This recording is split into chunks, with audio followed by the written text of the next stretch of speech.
안녕하세요, 송세영입니다. 웬만해서는 그들을 막을 수 없다. 한국인의 한 잔에 대한 사랑이 그렇습니다. 지난해 성인들은 술을 더 자주, 그러나 양은 적게 마신 것으로 조사됐는데요. 집에서 조금씩 즐기는 홈술이 이제는 트렌드라고 합니다. 월평균 음주 9일, 전년 대비 0.5일이 상승한 수치인데요. 다행히 하루 평균 음주량은 6.7잔으로 0.2잔 정도 줄어들었다라고 하네요. 하지만 양은 줄었지만 간이 휴식할 틈을 주지 않으면서 더 자주 마시는 한 잔 술이 과연 괜찮을지에 대해서는 생각해 볼 필요가 있겠죠. 여자의 간, 그리고 남자의 간을 한번 살펴보겠습니다. 첫 번째, 여자의 간. 생리적으로 작은 사이즈를 가지고 있고요. 그리고 더 많은 지방 조직을 함유하고 있습니다. 남자의 간, 더 많은 스트레스와 그로 인한 음주, 흡연 등 간을 더욱더 혹사하는 조건에 놓여져 있죠. 간은 우리 몸속에서 가장 큰 장기인데 모두 합치면 500가지도 넘는 일을 한다고 합니다. 다양한 효소를 생산해서 우리 몸속의 대부분의 화학 반응에 관여를 하는데, 그렇기 때문에 간에 이상이 생기면 노폐물이나 산화 스트레스가 제대로 해소되지 않고 이로 인한 피로감을 느끼게 된다는 것이죠. 우선 간의 대표 기능 한번 살펴볼까요? 해독 기능, 면역작용, 영양소의 대사 및 저장, 그리고 합성 기능이 있습니다. 해독 기능, 입 안으로 들어온 것들, 그 해로운 성분을 제거하는 작용이다 라고 말씀드릴 수 있는데요. 커피나 흡연, 환경 독소, 과도한 알코올, 스트레스, 열악한 영양 섭취, 가공육, 패스트푸드, 식용색소와 방부제, 활성산소와 미세먼지 등 보시는 것과 같이 우리 입으로 들어오는 우리 몸을 위협하는 성분 너무나도 다양하죠. 간의 한자를 살펴보면 몸과 방패를 뜻하는 한자로 이루어져 있습니다. 내 몸을 지키는 방패, 간. 우리 몸을 방패처럼 지키는 결정적인 간의 역할을 알 수 있는데요. 간의 역할, 거기서 끝이 아니겠죠. 입으로 들어오는 것, 영양소의 대사도 간이 하는 주요 기능입니다.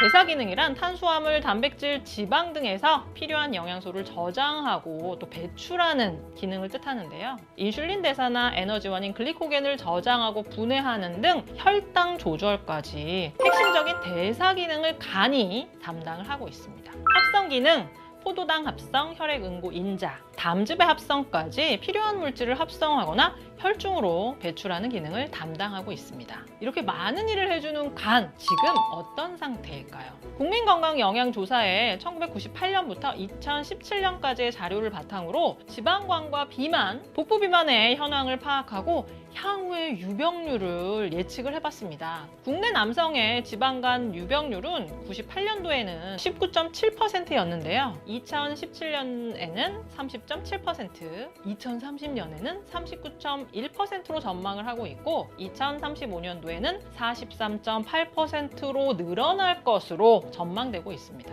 지방간 무엇일까요? 지방간이라고 하는 것은 간에 지방이 침착된 상태로서 초기 상태의 지방간은 간에 지방만 침착되고 간 손상은 경미한 경우가 많지만 이를 방치하게 될 경우 문제가 될 가능성이 굉장히 높은데요. 정상적인 간에는 지방이 5% 정도 존재하는데요. 간에 침착한 지방이 간 무게의 5% 이상을 넘어서는 순간부터 지방간이라고 얘기를 하는데요. 지방간 사진에서 보이는 저런 하얀 물방울, 점점점, 그것이 바로 기름덩어리입니다. 앞서 설명드린 대로 방치하면 더 큰 문제로 발전될 수 있다라고 말씀드렸는데요. 그럼 언제부터 관리를 해야 될까요? 묵묵히 일하는 조용한 일꾼 간, 안타깝게도 간은 방패 말고도 다른 별명이 있는데요. 침묵의 장기라는 것입니다. 피곤함 외에 뚜렷한 증상을 느끼는 경우가 없을 만큼 간의 이상 신호를 감지하기 어렵다는 점이죠. 간에는 통각 수용기가 없기 때문에 고통을 나타내지 않는데요. 만성피로 환자 5명 중 1명은 간 기능 이상을 진단받는다고 하니 더더욱 주의가 필요하겠습니다.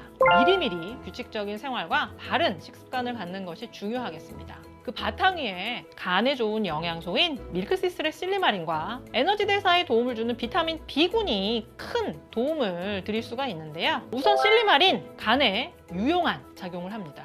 밀크시슬의 씨앗에 풍부한 실리마린은 세포 재생 기능과 세포 보호 효과로 잘 알려져 있는데요. 간에서 비타민 E보다 항산화력이 10배 더 강한 글루타치온의 생성을 증가시켜 간의 해독 기능을 돕고 활성산소에 의한 손상을 막아주는 역할을 합니다. 또 지방간이 생기면 간 수치가 증가하는데요. 실리마린이 간 수치 개선에 도움을 주는 것을 확인하는 실험도 있습니다. 재미있는 동물 실험 결과도 있는데요. 실리마린 처리 고지방식을 섭취한 마우스 실험에서 체중 증가 감소와 콜레스테롤 함량, 혈장의 중성지방 농도까지 감소되는 실험이 확인되었습니다. 실리마린의 다양한 기능성을 엿볼 수 있는데요. 그 기능성을 위해서 식약처가 제시하는 실리마린 1일 권장 섭취량 130mg을 기억하시고 비타민 B군과 함께 건강한 식생활을 유지하실 것을 추천드립니다. 간 건강 기능 영양소인 밀크시슬 EX. 바쁜 일상 속에서 건강까지 빈틈없이 관리하기란 쉬운 일이 아닙니다. 스트레스와 과로, 알코올, 카페인, 불균 영양 영양 섭취 등 건강을 위협하는 수많은 요소에 우리는 노출되어 있는데요. 간에 활력을 불어넣는 밀크시슬 추출물과 체내 에너지 생성을 돕는 비타민 B군을 제공하는 이 밀크시슬 EX. 평소 피로와 스트레스 환경에 노출되어 있는 우리 몸의 건강 관리에 도움을 주는 맞춤 영양을 제공을 합니다. 밀크시슬 추출물은 기능 성분이 실리마린을 함유하고 있어서 항산화 효소인 글루타치온을 증가시켜서 빌리루빈, 콜레스테롤 등을 감소시키는 작용을 보여줍니다. 인체 적용 시험을 통해서도 대조군 대비 실리마린 섭취군에서 SOD 수치의 증가와 MDA의 감소와 더불어서 간 기능 지표인 AST와 ALT를 감소시키는 것을 확인할 수 있었습니다. 피곤이 일상이 된 지친 간을 위한 활력 에너지 뉴트라이트 밀크시슬 EX. 기능성을 위한 하루 130mg의 실리마린과 체내 에너지 대사와 생성을 돕는 5가지 비타민 B군, 또 부원료로 민들레 뿌리 추출물, 시트러스 추출물, 아세로라 분말 등 다양한 식물 농축물을 뉴트라이트 밀크시슬 EX를 통해서 만나보실 수가 있습니다. 쌀쌀해지는 가을 밀크시슬 EX와 함께 소중한 간 건강을 탄탄하게 채우시기를 기원드립니다. 감사합니다.